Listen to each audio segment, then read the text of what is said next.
Then the Lord said to Moses, Go into Pharaoh and say to him, Thus says the Lord, Let my people go, that they may serve me.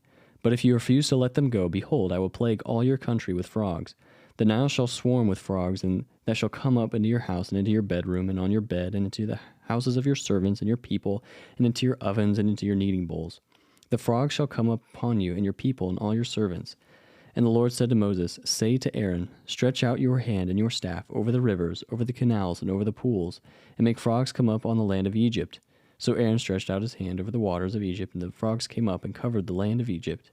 But the magicians did the same by their secret arts, and made frogs come up on the land of Egypt. Then Pharaoh called Moses and Aaron and said, Plead with the Lord to take away the frogs from me and from my people. I will let the people go to sacrifice to the Lord. Moses said to Pharaoh, Be pleased to command me when I plead for you, and for your servants and for your people, that the frogs be cut off from you and your houses, and be left only in the Nile. And he said, Tomorrow. Moses said, Be it as you say, so that you may know that there is no one like the Lord our God. The frogs shall go away from you, and your houses, and your servants, and your people. They shall be left only in the Nile. So Moses and Aaron went out from Pharaoh, and Moses cried to the Lord about the frogs, as he had agreed with Pharaoh. And the Lord did according to the word of Moses. The frogs died out in the land, and the houses, the courtyards, and the fields. And they gathered them together in heaps, and the land stank. But when Pharaoh saw that there was a respite, he hardened his heart and would not listen to them, as the Lord had said. Then the Lord said to Moses, Say to Aaron, Stretch out your staff and strike the dust of the earth, so that it may become gnats in all the land of Egypt. And they did so. Aaron stretched out his hand with his staff and struck the dust of the earth.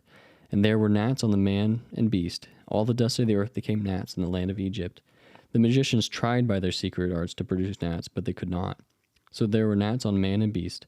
Then the magicians said to Pharaoh, This is the finger of God. But Pharaoh's heart was hardened, and he would not listen to them, as the Lord had said. Then the Lord said to Moses, Rise up early in the morning and present yourself to Pharaoh as he goes out to the water, and say to him, Thus says the Lord, Let my people go, that they may serve me. Or else, if you will not let my people go, behold, I will send swarms of flies on you and your servants and your people and into your houses. And the houses of the Egyptians shall be filled with swarms of flies, and also the ground on which they stand.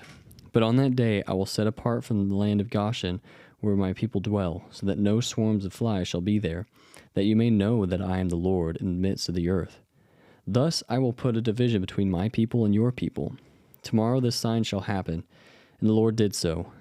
They came great swarms of flies into the house of Pharaoh and into your servants' houses. Throughout all the land of Egypt, the land was ruined by the swarms of flies. Then Pharaoh called Moses and Aaron and said, Go, sacrifice to your God within the land.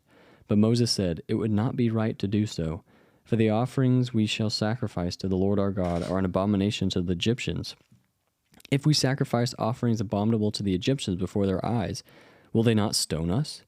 We must go 3 days' journey into the wilderness and sacrifice to the Lord our God as he tells us. So Pharaoh said, I will let you go to sacrifice to the Lord your God in the wilderness. Only you must not go very far away. Plead for me. Then Moses said, Behold, I am going out from you, and I will plead with the Lord that the swarms of flies may depart from Pharaoh, from his servants, and from his people tomorrow. Only let not Pharaoh cheat again by not letting the people go to sacrifice to the Lord. So Moses went out from Pharaoh and prayed to the Lord. And the Lord did as Moses asked, and removed the swarms of flies from Pharaoh and from his servants and from his people. Not one remained. But Pharaoh hardened his heart this time also, and did not let the people go.